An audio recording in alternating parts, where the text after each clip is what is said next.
In the world of investing, Warren Buffett stands alone. Starting from a scratch simply by picking stocks and companies for investments, Buffett amassed one of the craziest and wealthiest fortunes of 20th century. Making his first investment at the age of 11 selling Coke bottles and newspapers, today Buffett ranks ninth in the list of richest man in the world. He has been on the top of the list a number of times. Buffett took the leap under the mentorship of his teacher, Benjamin Graham, who is known as the father of value investing. He started by picking up cheap, distressed companies which were overlooked by the market. This approach made him become one of the largest shareholders of a textile company named Berkshire Hathaway, whose stock he bought in 1965 through his fund called Buffett Partnerships at $7.6 per share. Since then, Buffett has never sold a single share of the company. Though the company shut its textile operations way back in 1980s, but Buffett continued to buy remarkable companies through the cash in Berkshire Hathaway. Today, the stock of Berkshire Hathaway quotes at $416,000, growing the wealth of those who invested with him in 1965 at the rate of 21% per annum for the last 56 years. The uniqueness of this achievement is more significant that this was the fruit of old-fashioned long-term investing. Published in 1995, this is by far one of the best biographies of Warren Buffett. Let's see what we can learn from the life of the world's greatest investor. This is The Better Investor, helping you achieve your financial goals and freedom through organizing your finance, stock market investing, and learning from billionaires. And these are top 5 lessons from the book Buffett, The Making of an American Capitalist, written by Roger Lowenstein. Lesson number 1. Play the game in which you are good at. From the early days itself, Warren was highly competitive. He wanted to win. When Buffett knew the skill in which he was good at, he only wanted to go ahead in that field.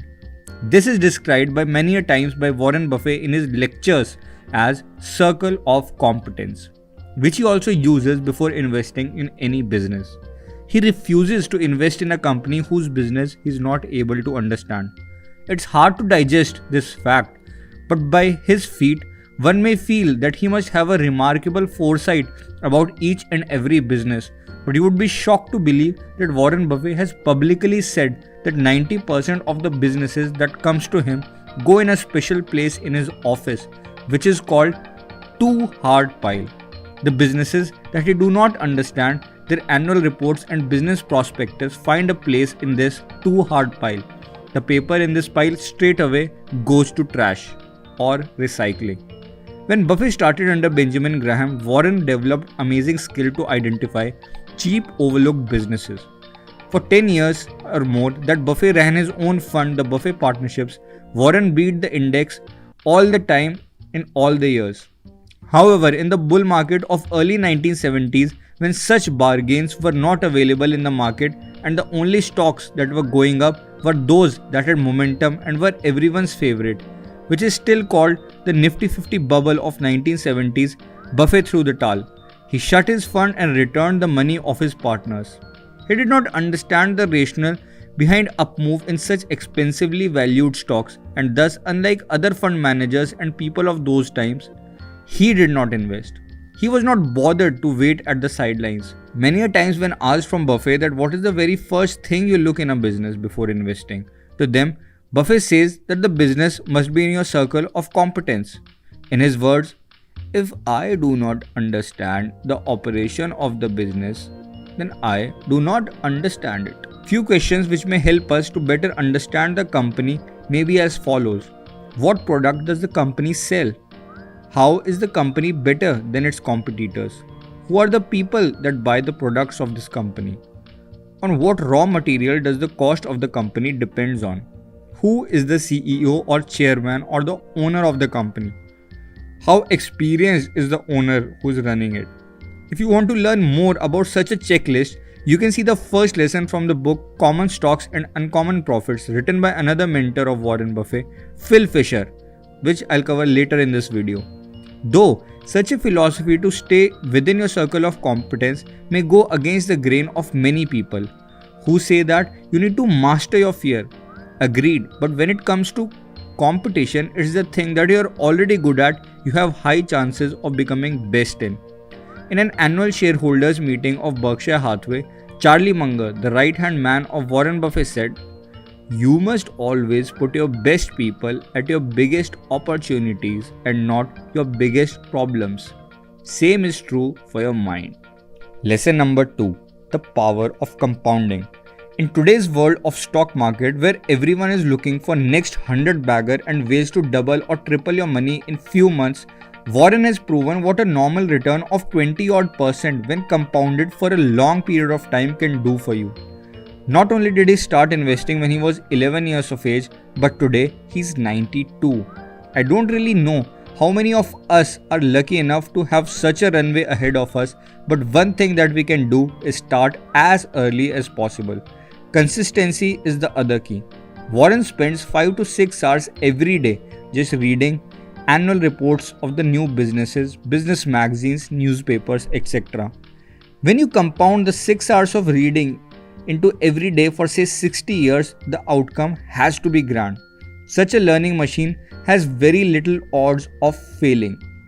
Also, Warren Buffett says that unlike any other field, when you age, you have a disadvantage. In investing, it can be exactly opposite if you're flexible enough to learn the things happening in the world. And that combined with the experience can give you enormous advantage. The compounding does not only mean in terms of money, but in any field. Improving 1% every day and compounding that can give you outstanding results which you could not imagine of. Lesson number 3. Role of the role models. Warren Buffett, as we know of today, is a result of the lessons he took on and implemented from the role models of his life. Before Warren Buffett met Benjamin Graham in Columbia University, Warren's idea of investing was to buy a farm, buy weighing machines and pinball machines and putting it in barber shops to buy even more machines from the profits, or buying a shop. But meeting Benjamin Graham totally changed his life, as he introduced him to this thing called value investing. Some of the important lessons that Warren learned from Buffett was how to value a business, learning about margin of safety, which meant that buy only and only if the stock is available much less than the value you actually perceive of, because our estimation of things could be wrong. After meeting Graham, Warren used the principles taught to him to give eye-popping returns to his partners when he ran his own fund, beating index every year and generating positive returns consecutively until he shut his partnership. In the 1960s, Warren read the book by Phil Fisher named Common Stocks and Uncommon Profits, from whom Warren learned that value is not just in cheap price but in growth of a business too. In the invisible things such as management running the business, competitive advantage, market opportunity, motivation of the employees and workers in the company, and various other qualitative things are assets which can never be seen on a balance sheet and given a number, but makes a huge difference in success of a business. But these could only be found out by digging deep into the ground and knowing the organization, meeting the employees, talking to the competitors. The final hit to the nail in the hole was Charlie Munger, the vice chairman of Berkshire Hathaway and the right-hand man of Warren Buffett. Munger totally sowed the seeds of circle of competence in the head of Warren Buffett. Before he convinced Warren to invest only in well-run businesses available at cheap to fair price, Warren had already made a big heap of money by investing in cheap companies irrespective of their future prospects, managements, work culture, longevity, etc. If the stock was cheap, it would not matter for Warren if it belonged to a butchery business or an oil extraction business or a coffee bean business. However, as such cheap stocks disappeared and markets started to become mostly fully priced, that way wouldn't have worked, especially with large sums of money that Warren was accumulating. After meeting Charlie Munger, both of them aligned to the same goal, that was to buy businesses cheap, but now it was to buy good businesses that were easy to understand and were available cheap. These screens finally became the bedrock for any investments made by Warren Buffett since then and even till now. Lesson number 4. Holding on to investments. Warren Buffett, from his early career as a money manager, had the mindset of holding on to companies no matter what. Though most of the companies in Buffett partnerships were made using cigar butt technique of Benjamin Graham as mentioned earlier, but later while making acquisitions for Berkshire Hathaway, he mentioned to his shareholders that these are permanent acquisitions, which he does not intend to sell in foreseeable future, immaterial of the market conditions, immaterial of the price. These were the businesses on which he had very high conviction, and actually almost all of his acquisitions were like so. Warren Buffett's acquisitions for 10% of Coke through his company, Berkshire, was made in 1988, which he has held on till today for last 33 years. See's Candy in 1972, which he regards as one of his best investment in terms of business operation, which he has been holding on for nearly last 49 years. American Express, which he bought in late 1960s, has been held by him for more than half a century. The business owner's mentality made him stay the course. Warren Buffett says that if you are confident about the prospects of a business, which is great, then the best time to sell it is never. Occasionally, Warren also pulls out the example of Mr. Sam Walton, who started the retail chain of Walmart in 1981 in United States. The company was listed at the stock price of 25 cents. Today, the value of one stock of Walmart is $145, more than 500 times, and this includes the hefty amount of dividends the company has paid. But it is highly unlikely that anyone held with Walmart shares for last 50 years, except for the Walton family themselves, who have never sold a single stock. The owner's mentality and holding on to things is a stupendous way to wealth if the due diligence done is correct. In words of Warren, marry your stocks. Lesson number 5. Mistakes of Warren Buffett. Obviously, it would be wrong to say that Warren Buffett is what he is today without making his own share of mistakes. Warren has invested in companies which have gone down to zero, which have seen bankruptcy. This goes on to tell us that no matter how skillful you are bound to make mistakes, not only in this field of investing, but life in general. Dexter Shoe was one such company which was fully acquired by Warren Buffett in 1993. Instead of cash, he offered his shares of Berkshire Hathaway. Dexter Shoe's highly priced shoes were invaded by low-cost, cheap imported shoe. This gave Dexter Shoe a run for their money, and in 2001, Dexter Shoe shut its operation. On this, Buffett said that it was the worst deal of his entire career. Warren Buffett even calls Berkshire Hathaway as his worst mistake because he ended up becoming its largest shareholder out of emotional buying to throw away its existing owner out of ownership. Berkshire Hathaway was cheap, but it was a failed textile company. Berkshire Hathaway shut its textile operation 20 years later since it was running losses. This tells us to keep emotions out of investing. Despite regretting the purchase of Berkshire, Warren again bought a cheap textile company named Wombeck Mills in 1970s, which had to shut down its operations not couple of years after he had bought it. This taught Warren Buffett a lesson to move on if one type of business or strategy does not work. And in my opinion, this must be the hardest of all for Warren, who loved to hold on to things. ConocoPhillips, another crude oil company's large stake, was bought by Warren Buffett. This decision Warren took without consultation from Charlie. The stocks of ConocoPhillips were bought when oil and gas prices were at their peak. Warren did not anticipate the dramatic fall in energy prices that was coming. Not long after the value of Warren's investment had reduced to half, he decided to take a loss. Warren says that buying such capital-intensive companies in the wrong part of the cycle could lead to no return on invested capital for decades. Warren sold out its holdings from US Airlines stock at a loss in 2020. Thus, it is imperative that Warren had made his shares of mistakes which had costed him millions and billions of dollars.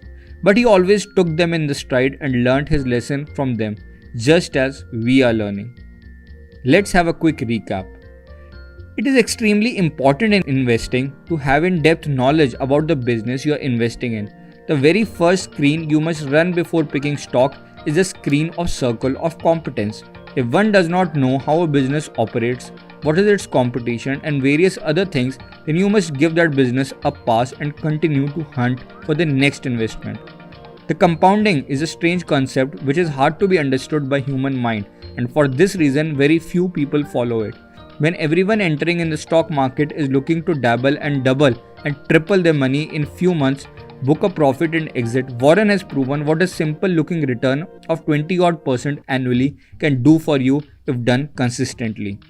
Our role models in lives play a big role to develop us from nothing to something. For Warren, his biggest role models were Benjamin Graham, who taught him value investing, Philip Fisher, who taught Warren to analyze businesses qualitatively, and his right-hand man Charlie Munger, who taught him to buy cheap obscure stocks is not the key to success in this game, but buying a good company available cheap was. The great fruit of owning a good business are received when a business is held for very long periods of time. It's akin to saying that you must marry your investments. The way you think deeply before deciding to marry a person of interest, the same due diligence must be done before investing in a business. And once you're convinced about the good prospects of a business, the best time to sell is never. No matter how decorated a human being is in any field, everyone is humbled by their fair share of mistakes. Even world's greatest investor Warren has made them in plenty, few of which being Dexter Shoes, Berkshire Hathaway, ConocoPhillips and Wombeck Mills to name a few. Mistakes are made by everyone and there's no way around them, especially in investing. That's it guys. If you liked the video, please like, share and subscribe. I will come again soon with another investing book. Until then, cheers guys.